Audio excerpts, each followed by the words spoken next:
मु भद्रक डिस्ट्रिक्ट रू मैत्री कहूँ सूर्यकांत प्रधान। कौन कह कौन दाबी रही आमर सरकार पाखे दाबी प्रथम दाबी आम मैत्री रे आमको जो दिगला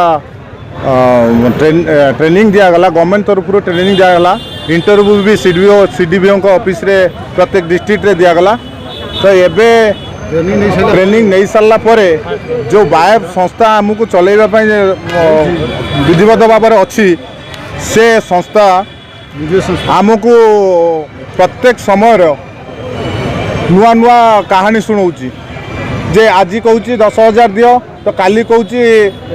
एग्रीमेंट करो एग्रीमेंट बारंबार कराऊँगी ता निजस्व ढांचारे से लिखित देकी एग्रीमेंट कराऊँगी शासन कर यही सब असुविधा आम सरकार पाखे आगु भी रखीचु ओलाडीएस देचु कंप्लेन डायरेक्टर ऑफिस रे भी डायरेक्टर को जनईचु तो एपर्यंत आमर कौन प्रकार सुविधा से माने करना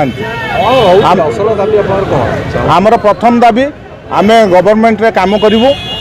जहाँ सरकार अधीन रही काम करूँ आम कौन संस्था माध्यम काम करने इच्छुक ना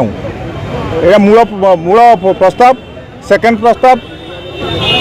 मैत्री सेंट्रल गवर्नमेंट स्कीम तो सरकार को आम अनुरोध करुँ जे सेंट्रल गवर्नमेंट स्कीम कि कौन सी बायब भली संस्था हाथ में नटेकी ओडिशा रे जो पिला माने काम करेंगे से निज अधीन रखी काम करंतु तो एथिरे आमे बहुत खुशी हबु एवं आम परिवार मध्य खुशी रे चलिबो। आमे 6 मास है ट्रेनिंग कंप्लीट कलुँ एपर्यंत आमको कौन सुविधा सुजोग मिली ना कि गवर्नमेंट आम प्रति कौन दायित्व नौ ना कि आमको कौन सुविधा सुजोग दौना आम जो हिसाब से एग्रीमेंट करने कथा से हिसाब से एग्रीमेंट करना बर्तमान आमको बायप भुआ बुलाऊँ तुम सीमेंट किण स्ट्र किण सबू किण बिना दरमार खट बिना दरमार आम केमी खटबू जोटी गवर्नमेंट मागणा सीमेंट दूसरी आम से 100 टଙ୍କା लोक केमी आणबू आम को माड़ खाइबू ना कौन तेणु आम परिवार चलो केमी